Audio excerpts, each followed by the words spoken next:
Be ready. 5 seconds.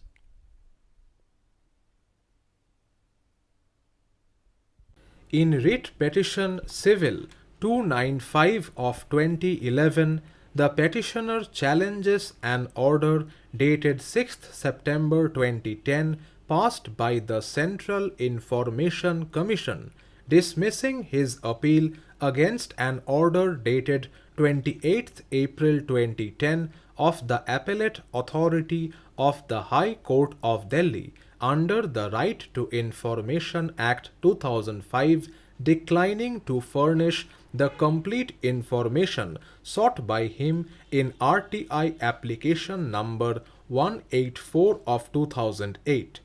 The petitioner was a member of the Delhi Higher Judicial Service. Pursuant to a resolution of the full court, a committee of 5 judges of the High Court heard the petitioner and decided that it was desirable to place him under suspension pending disciplinary action. While disposing of his writ petition challenging the order of suspension, the Supreme Court, by an order, directed that the inquiry against the petitioner may be completed within a period of 5 months. A memorandum was issued to the petitioner furnishing him the articles of charges, statement of imputation of misconduct, list of witnesses and documents along with the documents. The petitioner's statement of defense was considered by the full court. A learned judge of the High Court was appointed as the inquiry officer.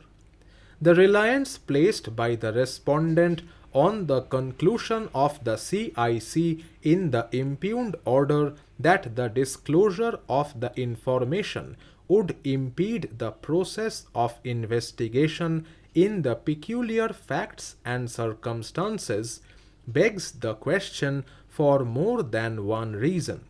First, there is a marked change in the circumstances since the impugned order of the CIC.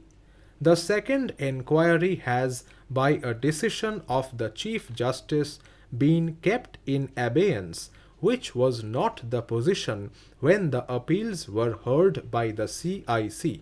Secondly, it is difficult to appreciate how disclosure of information sought by the petitioner could hamper the second inquiry when such second inquiry is itself kept in abeyance.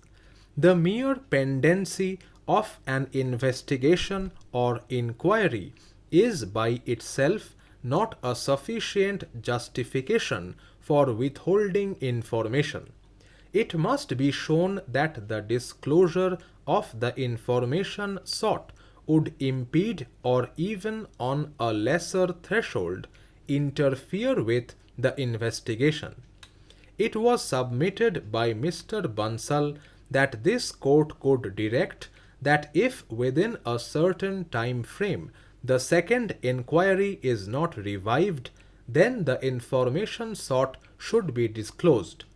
This submission overlooks the limited scope of the present writ petition arising as it does out of the orders of the CIC under the RTI Act.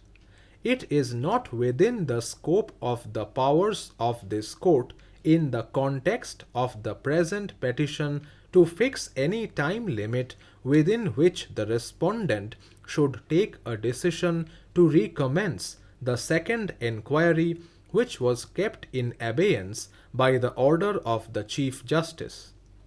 No grounds have been made out by the respondent under Section 8(1)(h) of the RTI Act to justify exemption from disclosure of the information sought by the petitioner.